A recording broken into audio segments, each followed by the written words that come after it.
Hey, Wild fans. Glad to be joined by a very special guest today, and Iowa Wild team president Todd Frederickson. Todd, how are you? I'm doing great, Joel. Thanks for having me, and look forward to getting back to playing hockey sometime soon in the near future. Yeah, we thought it'd be a good time to sort of update the Wild faithful on the return to play committee, the business staff, operations sort of behind the scenes, and all those good things. But first and foremost, how's the family? Doing great. We've been trying to keep busy, and obviously, trying to make sure we're protecting our family. But we've been just completed a successful soccer season, and thought the folks did a tremendous job with our soccer program in terms of ensuring that the kids could get in a successful season. So we're really happy with that, and transitioning to youth hockey as well too. So we have the kids playing youth hockey here locally as well too, and look forward to keeping that going as long as we can, and trying to get that season in as well too. Todd, now you're a member of the AHL's return to play committee, which was formed a couple of months back as we tried to, as a league, get a little bit closer to getting back onto the ice. It includes NHL GMs, team presidents like yourself.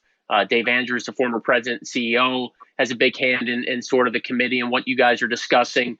Walk us through a little bit about the return to play committee at the AHL level and some of the things that are going on. Yeah, it's definitely been obviously a unique opportunity, and in the advantage of that is being able to hear not only what's happening at the AHL level, but also at the NHL level in terms of some of the things that the challenges that they face.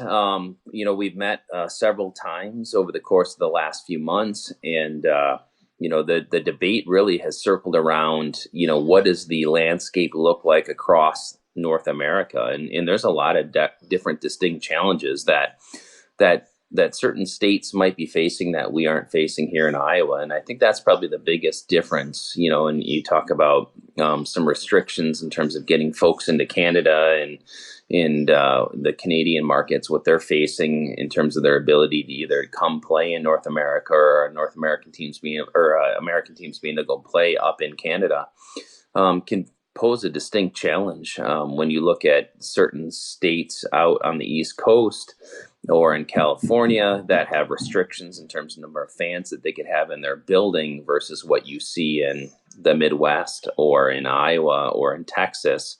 The biggest challenge we face is we want to come back. We want to come back with fans. That's what the American Hockey League does so well in terms of bringing in fans.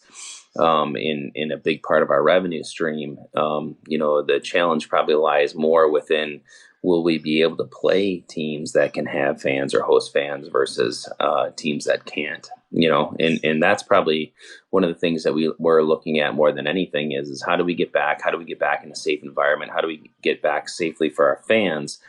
But how do we get back to playing an AHL that features as many teams that could potentially come back and play as possible?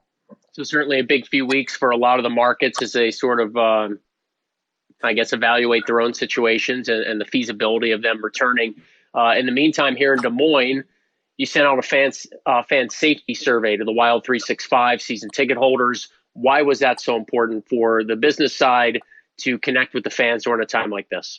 Well, we've done several initiatives over the last few months, and and we've heard from some fans that have contacted us, and they've said, well, we need a clear return to play plan from the Iowa Wild. Where is it? And part of it is we just don't have the complete picture yet, right? And the American Hockey League has said at this point we're not going to return until February 5th at the earliest. And so, to some degree, it would be, probably not appropriate for us to say, hey, this is what it's going to look like on February 5th, because that's 3 months from now, and then you hear the information come out today in terms of the Pfizer vaccine, and we'll have to see where that kind of lands. But, we just don't know what it's going to look like in the next 3 months. So going back a few months, we put together a season ticket advisory group, and we met with them and discussed several of the protocols that we were talking about implementing. And then we put out the survey just a few weeks ago that you mentioned, Joe, in terms of getting a sense as to what comfort level our season ticket holders would have with us returning. And these are questions like digital ticketing for contactless entry, was something that we thought would be very important to our fans this year. Increased sanitization stations, social distancing seating, mask mandate, and what that looks like in terms of our fans that are coming to arena and wearing masks. And that's all information that we're trying to gauge from our season ticket holders. And then we're also working with local county and obviously the Wells Fargo Arena in terms of what their policies are. And we're trying to gather all that information right now. And that's the stage that we're in. And, the information is going to allow us to plot out our course over the next few months as we get closer to the February 5th timeframe, which at that time we'll be discussing exactly what it looks like to get back to playing hockey here in Des Moines. I think you recently saw that the Des Moines Buccaneers are playing down at Wells Fargo Arena this year, and they ran into a situation where they had they weren't able to start their season this past week, and they had to postpone. We don't want to be in a situation where we announce that we're coming back and then immediately have to postpone the season. When we come back, we want to come back and have it be safe, not only for our fans, but also our players and our staff as well, too.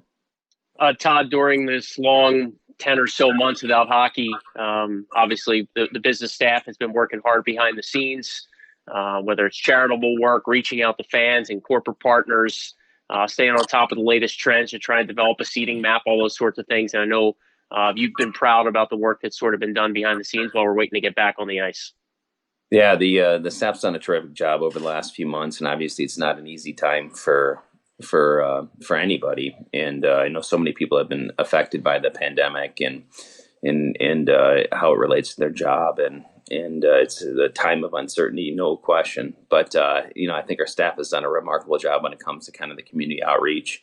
And I've been extremely proud with the money that we've raised through our organization and a great fan support and corporate sponsorship support of the Food Bank of Iowa. We raised a lot of money early on in the pandemic. And then with our Tame the Hunger event, we delivered over 20,000 meals recently to Des Moines Public Schools. And to see those types of outreach, we've had ALS cleanup that a bunch of our staff participated in as well. And I think that's the thing that can be sometimes the hardest, is that our employees want to give back and they want to be part of the community, and the pandemic's prevented that in some cases, but it's unbelievable to see the work that they put in and the commitment they've given back to the community when they can. And that's the thing, is we want to get back to playing hockey. We want to get back to being good members in the community. We're like our fans, where we want to get back to some normalcy, right? And I think that's what we all want to do and where we all want to strive. But from our staff's standpoint, I couldn't be more happy with the effort that has been put in and the work that's been done over the last few months.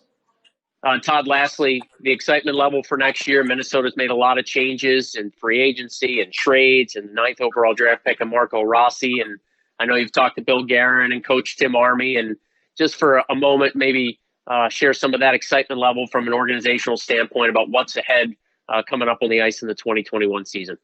Well, first of all, I thought the NHL bubble was incredible, and it was so much fun to watch. And even the NHL draft, like you talk about, getting excited about the future of the Minnesota Wild organization and what benefits we'll see at the Iowa Wild organization is great.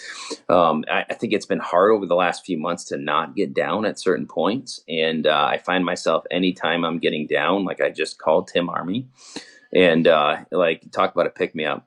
You spend an hour with him, and in fact, we might need to get him on the phone with some of our season ticket holders, because just such a positive, incredible outlook in terms of where we're headed as an Iowa Wild franchise and the type of players we're going to have. And I don't know a lot of the players that we've signed personally for next season, at least the new players, and to get an update in terms of what those players will bring to the Iowa Wild organization. Hearing that from Coach Army has been terrific.